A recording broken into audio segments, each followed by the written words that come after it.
Hasindu Siyambalape, the oxygen tube. The oxygen tube, Hasindu Siyambalape. A dying man, gasping for breath, was on his deathbed. By his side was a priest giving him spiritual consolation.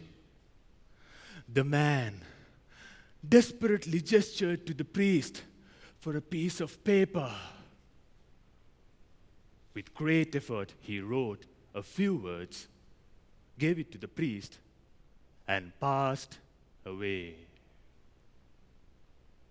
The priest put the paper in his pocket and forgot all about it until the final rites.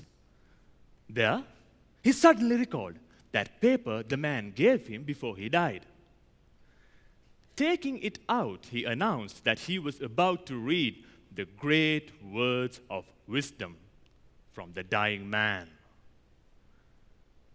It read,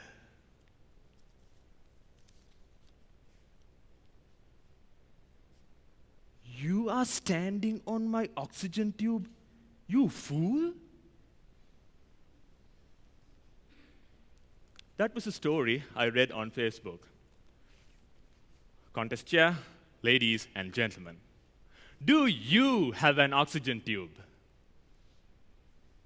Yes, you do. So do I.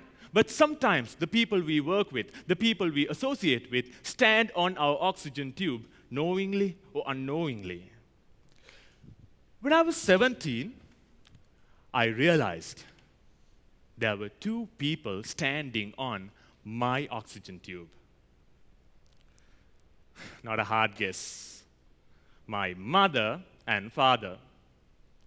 They always expected a doctor out of me. But the problem was, I wanted to be an engineer since my childhood. After my ordinary level exam, I told my parents, "Mom, Dad, I did really well in my exams. Now I need to do mathematics for my advanced level." But my mother was like, "What's wrong with you, son? That's not the plan we have for you. You must do biology.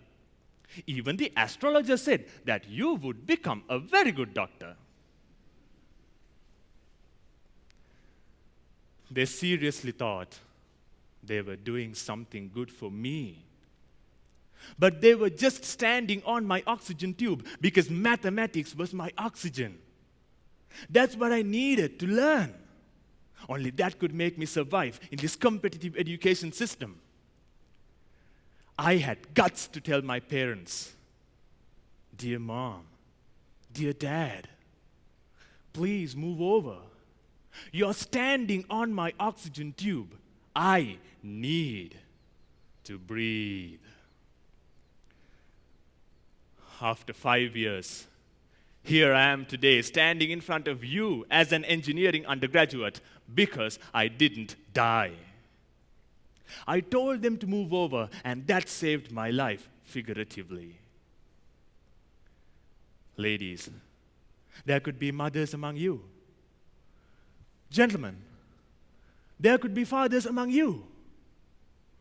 Just ask yourselves, am I standing on the oxygen tube of my own child?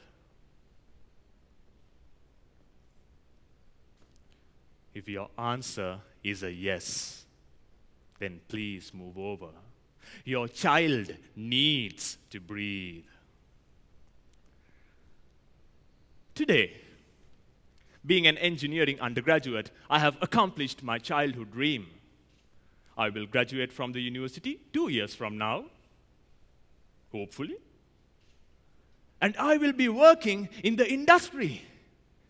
But unfortunately, I might get to work under a bureaucratic employer who devalues my innovative ideas. How many of you feel that you work in a place where you are forced to take decisions which you very clearly know to be incorrect and against your principles? That's when you find your employer standing on your oxygen tube, because your principles are your oxygen. That's what you need to live by. My innovativeness is my oxygen. That's what I need to do something good to this world. That leaves you and I with two options. A, work the way the boss wants us to and save our jobs. B, have a little courage and tell him, "Dear sir, please move over. You are standing on my oxygen tube. I need to breathe." I will definitely choose B. Because I don't want to die. I don't want to retire as a person who is so cynical about himself. Would you?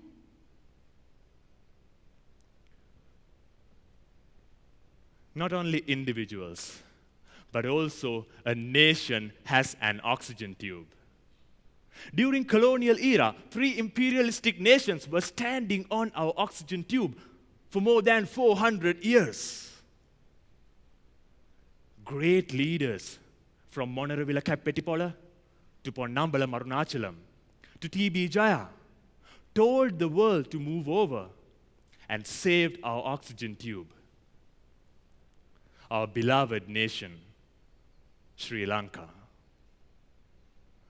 Similarly, the world has seen great leaders in the caliber of Nelson Mandela, Martin Luther King Jr., who had courage to defend their oxygen tubes so that their countrymen could breathe freely.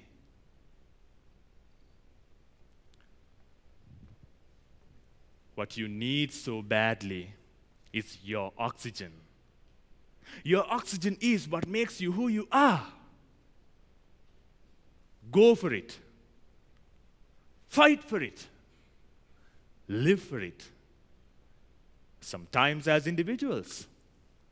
Sometimes as a nation. Have courage and insight to tell the world, "Move over. You're standing on my oxygen tube.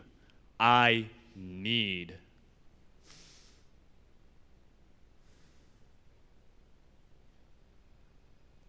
Over to you.